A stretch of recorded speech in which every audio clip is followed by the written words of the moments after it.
میں سائیکیٹرسٹ کے پاس بیٹھا ہوا تھا۔ بیوی کے کہنے پر سائیکیٹرسٹ کی اپائنٹمنٹ لی ہوئی تھی، اس لیے ان سے ملنے آیا تھا۔ نوشین یونیورسٹی میں لیکچرر جبکہ میں بھی آفس میں کام کرتا ہوں۔ ہم دونوں کی روٹین کافی ٹف ہے۔ نورین بھی سارا دن بیزی رہتی اور میں بھی۔ رات میں اکثر امی کی طبیعت خراب ہو جاتی، جس کی وجہ سے ہمیں انہیں ہسپتال لے کر جانا پڑتا۔ ڈاکٹر 3-4 گھنٹے وہاں رکھنے کے بعد ہمیں چھٹی دے دیتا۔ یہ لگاتار ہونے کی وجہ سے ہماری روٹین کافی ڈسٹرب ہو رہی تھی۔ نوشین بھی سارا دن کام کر کے تھکی ہوتی، جبکہ میں بھی اکتایا ہوا، لیکن پھر بھی امی کی حالت کو دیکھتے ہوئے بہت پریشانی ہوتی اور انہیں ڈاکٹر کے پاس لے کر جانا پڑتا۔ رات بھر جاگ کر حالت بہت خراب تھی۔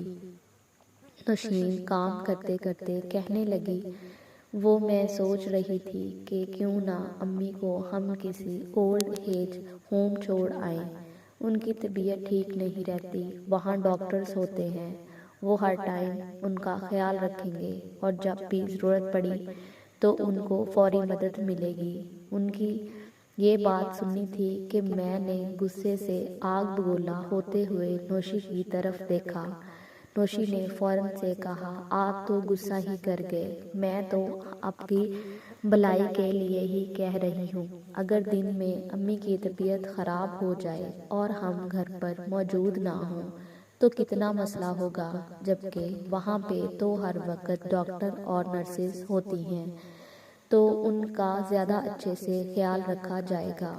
ابھی نوشی یہ بات کر رہی تھی کہ کام والی نجمہ نے کہا، بیگم عباسی نے جو اولڈ ایج ہوم بنایا ہے، آپ ایک بار وہ دیکھ لیں، وہ پرائیویٹ ہے اور بہت اچھا ہے۔ وہ یہ بات کر کے چپ کر گئی، لیکن میرے دماغ میں یہی چل رہا تھا۔ میں نے سوچا کہ اگلے دن تھوڑا ٹائم نکال کر وہاں جاؤں۔ جب میں آفس سے نکلا تو گاڑی کو اس طرف موڑ دیا۔ جب میں بیگم عباسی کے اولڈ ایج ہوم پہنچا تو وہ پودوں کو پانی دے رہی تھی۔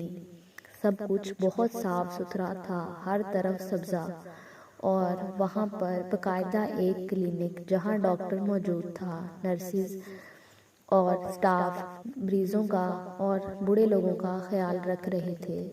مجھے دیکھ کر اطمینان ہوا کہ جگہ اچھی ہے۔ جب میں نے بیگم عباسی سے پیسوں کے بارے میں پوچھا تو پیسے سن کر میرے 14 طبق روشن ہو گئے، لیکن امی کے خیال کو دیکھتے ہوئے میں نے سوچا یہ مناسب ہے اور میں گھر آ گیا۔ بڑی ہمت کر کے امی کے کمرے میں گیا۔ وہ بڑے بڑے لفظوں والے قرآن پاک کو پڑھ رہی تھی۔ میں پاس بیٹھ گیا۔ سمجھ نہیں آ رہی تھی کہ بات کہاں سے شروع کروں۔ امی نے میری پریشانی کو دیکھتے ہوئے کہا، بیٹا پریشان لگ رہے ہو۔ میں نے کہا، امی کافی دنوں سے آپ کی طبیعت خراب رہتی ہے، مجھے پریشانی ہے کہ میں گھر پہ نہ ہوں اور آپ کی طبیعت خراب ہو جائے تو کہیں آپ کو کچھ ہو نہ جائے۔ اس کے لیے میں نے سوچا کہ میں آپ کو اولڈ ایج ہوم چھوڑ دوں، وہ بہت اچھی جگہ ہے، وہاں پہ ڈاکٹر اور نرسز ہیں، وہ آپ کا خیال رکھیں گے۔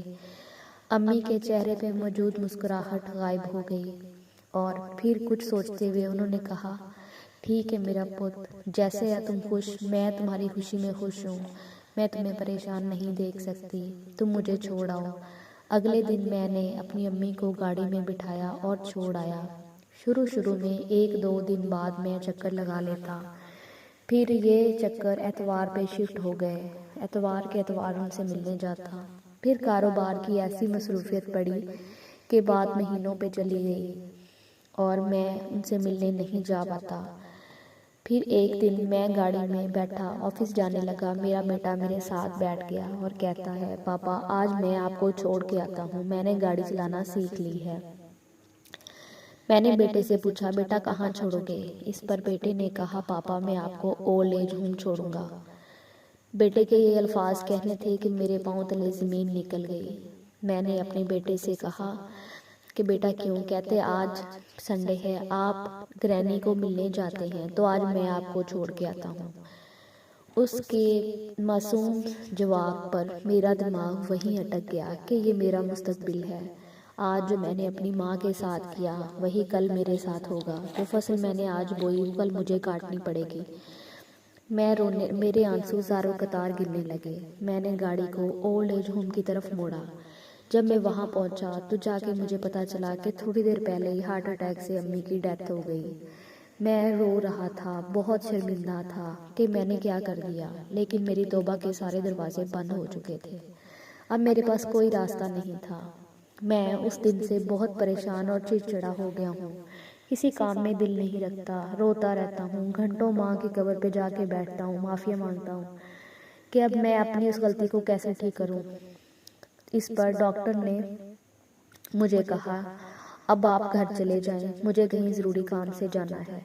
اب آپ کے پاس ایک ہی حل ہے کہ آپ اللہ سے معافی مانگیں اور نیک اعمال کریں تاکہ آپ کے ماں باپ کے کام آ سکیں۔ میں نے ڈاکٹر سے کہا، آپ کو اتنی جلدی میں کہاں جانا ہے؟ ڈاکٹر زاروں قطار رو رہا تھا اور گرتے ہوئے آنسوؤں سے اس نے کہا، اپنے بابا کو اولڈ ایج ہوم سے لینے۔